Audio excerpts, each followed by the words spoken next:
Good afternoon. This is Desiree Doubrox, founder of An Empowered Woman, and I have the pleasure of interviewing Mabel Katz for a Strictly Business series today. Good afternoon. How are you doing today? Great, because you are here. And do you feel empowered? Totally, always. Always. Especially when I know I'm going to talk about my passion. And you have such a fascinating journey. So give us a little history about your journey. Well, I want you to know I used to be an accountant. I was born in Argentina. Here in the United States, I specialized in taxes. But my life changed. I was looking for happiness and peace. I was not looking to change careers, but I learned to be open and flexible, and the universe had different plans for me. So now I am an international acclaimed speaker. I found my peace and happiness in a very ancient Hawaiian art of problem solving. It's called ho'oponopono. That I saw it applied in my business, and I saw the results in my business first. And I know it works for any problem that you have. Because all the problems are just memory replaying in your subconscious, like we are a computer. And actually, I talk about how to erase it, how to press that delete key instead of talking to the monitor. Well, you know, one of the most profound things that you said to me is trust the unknown. Yes, that's Tell what us I where learned. that came from. So I was a very intellectual person. I only believed in what I could see and touch. And my life really changed when I realized that I didn't know anything. Yeah, I had a teacher for over 10 years that talked to me about weird stuff.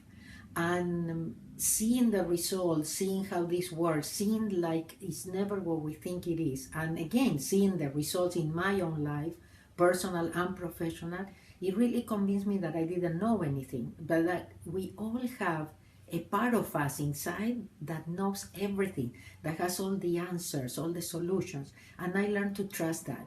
So I talk a lot about letting go and trusting.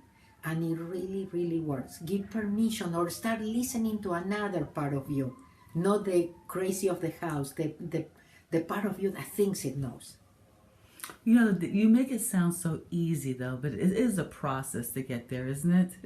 Well, it's a process, but it's much easier of what you think. That's why all my books are called The Easiest Way, because I found the easiest way. There could be different paths, but I found the easiest way because it's about saying thank you or I love you to your problems instead of reacting. So we don't resist them. What we resist persists. So it's about awareness. It's about being willing to say, I had enough, yeah? Or I rather, who cares who's right? Or I don't need to have the last word. And then you can really be happy and at peace no matter what is going on around you. And you can change your life without depending on anybody or anything outside yourself. So yes, it sounds like it could be difficult because it's a different of what we've been practicing. But once you decide to practice, you will love it because really it is the easiest way. And it depends on us. For example, for me, very important decisions that I took that changed my life is to start loving and accepting myself just the way I am. Not paying attention what other people think of me. That was a big one for me. We're always looking for acceptance outside of ourselves or love outside of ourselves. Sorry. So we are never happy because now you are attached, yes, or you need things outside of yourself, and then you will never be happy if you look for it outside. So it is much easier. It is the easiest way if you practice, and it's just up to you. You know, Mabel, I cherish the fact that you're not saying that problems won't appear or challenges won't, you won't have challenges. Yes. What you're speaking to is how to overcome, how to move through those challenges and those problems that come up in life because that's just part of life. Yeah, we are so used to pushing things, manipulating, controlling. We think we are in control, but now it's the ego that is in control and doesn't know anything. So I tried as an accountant. The results that I saw, first of all, I was always working for CPA offices. I was an employee. I was overly responsible. I didn't sleep, and they weren't even my clients. They were the CPA, client. But that's the way I always been, So because of Ho'oponopono and my change, I decided to start my own practice. It was ridiculous after my divorce, where I needed security, where I needed a stable income. I don't know. Those are the kind of things that start happening to you, where you take illogical decisions and then you realize they were the perfect decision. So the clients came by themselves. There wasn't much that I had to do. It wasn't the email era much, so my phone would ring and say, such and such gave me your name and number, say you can help me. Most of them had a problem with the IRS and a tax problem, so they were audited. I had to represent them. I saw the miraculous results that I got in IRS audits. My clients still, when I meet them, says, "Oh my goodness, you saved us of such a big problem." So because I was already practicing this letting go and trusting, not that I had to come as this perfect accountant, This is much easier as a parent, as a professional, as everything. We need to go back to being children. Well, that prompts me to remind you that one of the things that you said that your son said to you that really was the wake up for you. Oh, yes. Well, my oldest son is the one that woke me up. He talked to me the way I used to talk to him. Mad, angry, frustrated. And when I saw him, he was really my mirror and he showed me. But I was conscious enough to be able to see this instead of punishing him for talking to me like that. And I said, oh my goodness, that's me. He learned that from me. That's not what I wanted to teach him. Mabel, you have to do something. I really remember, I don't even know what he told me. I just remember my own experience with that. And that's when I started my search. And I was looking for an easier way because I saw a lot of drama. We still think that we depend on other people to change. We are addicted to blaming and not taking responsibility. And when you take your responsibility, you set yourself free. One day I realized, I said, oh, I'm attracting this, I'm creating this. All right, I can change it. Otherwise, we feel impotent, always depending on somebody else outside. So you said it started with a decision. And what was that decision that you made? Well, Desiree, decisions is what makes your life. Sometimes you make them at a subconscious level. That's why it's hard to take responsibility. But life is choices. Life is decisions. So the decision is I decided to be happy. And I realized I was looking for happiness in the wrong places. Yeah, so that's why I said I have to do something. And when you make a decision, the universe works for you. So the universe is always there for you, but you have to take that first step. You have to decide that this is not okay with you anymore, or you have to believe in you. Start by believing in you, taking the decision. I'm going to practice believing in me, or doing what it feels right instead of what I learned is right. So everything is up to us. But we keep putting it outside or blaming or thinking it was our moms or our uncles or, that something was done to us and now we are victims. And you can change it today if you decide. So now you travel around the world, Yes. teaching people how to do that. Even you mentioned that we needed more spirituality in this world, and that's what Yes. you teach. And even you went to Japan, and you Yes. made a comment about Japan wouldn't have hired you unless you did bring in the component of spirituality. Yes. You want to expand upon that? Very important. I always tell people, don't believe me, but if you are not happy, you have to look in the spiritual, not religious. It's not synonymous. And a very good way of explaining is spirituality is about you and your power inside of you. You don't depend on anybody or anything outside. Spirituality unifies, yes, and we are all family. Shows us that we are all family. Religions creates wars, divides. So it's not the same. Please do not confuse. So spirituality is about finding who you really are and your power, connecting with your power inside. So when I went to Japan, actually somebody asked me why when I did business seminars, I didn't put the word Ho'oponopono, or I said it has a spiritual base. And I said, in US, nobody would hire me. Are you kidding? Spirituality? Oops. No. Religion? No. We don't want that.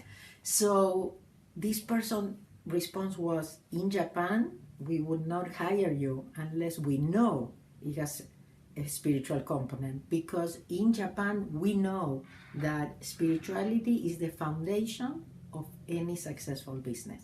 So I am telling you, you want a successful business, be yourself. Be yourself, do what you love, trust yourself. Very, very important. And one of the most important questions I was asked once was, what would you do even if you don't get paid? And I found my notes. I remember that I said sharing with others what it helped me. But I found my notes. At that time was ridiculous what I wrote. I wrote traveling the world, sharing with people, what had helped me. So there is a part of you that knows. And also patience is very important, because it's not over time. I found Ho'oponopono in 1997. I started teaching it, but as a hobby. In 2000, I was still an accountant. I did a lot of things. I had my TV and radio shows for the Latino community here in Los Angeles. But when all the traveling heavy started, and I kind of let go of that. And that was in 2008, where I was already traveling, already having the shows and doing a lot of things. And I said, I'm not preparing any more taxes. One day I just woke up. And not because I had the money in order to afford that, but I just knew it. I just trusted. And it was the time, yeah? But again, my first seminar was, you could say, oh, you found your mission in 1997. Why did you wait till 2008? It was a process, and you have to learn to enjoy the process, because you become a better person. It helps you to grow, again, to prepare you. And in 2008, as soon as I took the decision, I'm not preparing any more taxes, don't ask me why I knew that, that's when all the invitations started coming, and it never stopped. They never stopped, yeah? And I want you to know, I don't visualize, I don't set goals. This, I'm sure it goes against everything you know that works, but I personally learn to trust so much that I don't make any plans. I just let God, the universe, do it for me. And I never had to worry. I love my life. I learned to live in the present. My organizers get a little bit crazy with me, because I don't plan things a year, in advance. But it works for everybody, and then everybody's happy. So tell us about your World Peace Campaign. Yes. Well, there are two things that are very close to my heart. One is my children's book. In my children's book, I put everything that I found as an adult that it would have made my life completely different, much easier. Yes. And this is a book for kids 3 to 100-year-old. Actually, it is more for adults. Our children already know this. So, and also I developed, or I am a peace ambassador, and I created a world peace campaign. Peace begins with me. Peace within is world peace. And why am I saying this? Because the youth, our youth, are the ones that are gonna find peace, yeah, or the right. So it's very important that we get to young people, that we get to children, that we allow our children and our youth to be themselves. We cannot keep putting the same programs. Yeah, you have to find a job. No, you cannot do what you love. Yes, or everything that we learn at school. Not to trust ourselves. The comparison with others that are always better than us. So if we had a little bit of self-confidence, we lose it in school. It's gone. So much is going on right now. So it is very important. So for me, peace and children go together. That's why you ask me, and I talk about the children first. But very, very important that we become happy women, happy people, that because our kids observe us, they don't listen to us. So we have to be at peace, we have to be happy, and then our kids will find a way.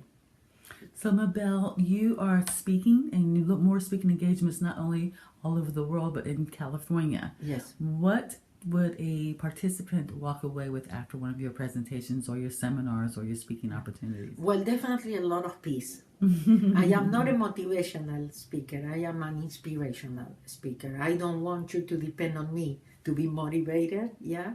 I want to inspire you to connect with a part of you that has all the solutions for you, that you trust yourself. Yes. So I show you that, again, you have everything that you need inside of yourself, and that you can change your life by a decision, by a different choice, by just deciding to believe in yourself and practicing that. Again, it's like a different circuit. We have not been using it. In the beginning, it might hurt, it might be difficult, but then it becomes like breathing. And then you really can enjoy life. We need to be able to be more spontaneous, yes? So that's kind of, I share with stories, testimonies, and again, I give you the tools. And the tools could be as easy as saying thank you or I love you. Yeah, again, not resisting, letting go, and trusting. Trusting, I can only inspire you, but that is really, again, like a different muscle, yes? But especially for me was starting believing in myself. So I show you who you really are. I show you what a problem is, because it's never what you think it is, or it's not out there where you think it is. And yes, like you said, Desiree, I don't promise you're not going to have problems. Actually, you're going to have them, because there will be opportunities to press the delete key and make you stronger, better. When you resolve your own issues, let's call it, now you can help other people. We are here because we have big things to do, important. We are all important people. That's why we are here. This is a very special time we are living, and we cannot keep going like victims, or dependents, or anything. We need to find the power inside of where it is, inside. So stop looking outside, stop depending on other people, and you will find that peace, you will find that happiness. So, Mabel, in closing, what empowering thought would you like to leave our listeners with today? Well, I think that the most important is one that I gave you already, just, that you don't need anybody or anything to change your life, to be happy, to be at peace, but especially the best advice I can give you is the one that I got from my teacher when I realized I was going to teach and I didn't have any experience about public speaking. And I said, I'm going to go and take some lessons, take some classes. And he said, no, that will take all your naturality. You just have to be yourself. And that's what I'm asking you. Just be yourself, trust yourself, love yourself. Yeah, and you'll see everything else will be added. Thank you. Thank you so very much. It's always a pleasure to speak with you. I feel energized and I feel inspired. Good. That's my mission. Wake you up. And my mission is to wake you up. Yes. I don't have to convince you that Ho'oponopono, but I have to convince you that you're a very important person and you have a very important mission here. So please let go of the victim mentality, yes, or the depression, or all those addictions that we have. Just say thank you to them. Just say I love you, and show the other cheek. Thank you, and we love you. And I want to thank our listeners for joining us today. And until we meet again, stay empowered.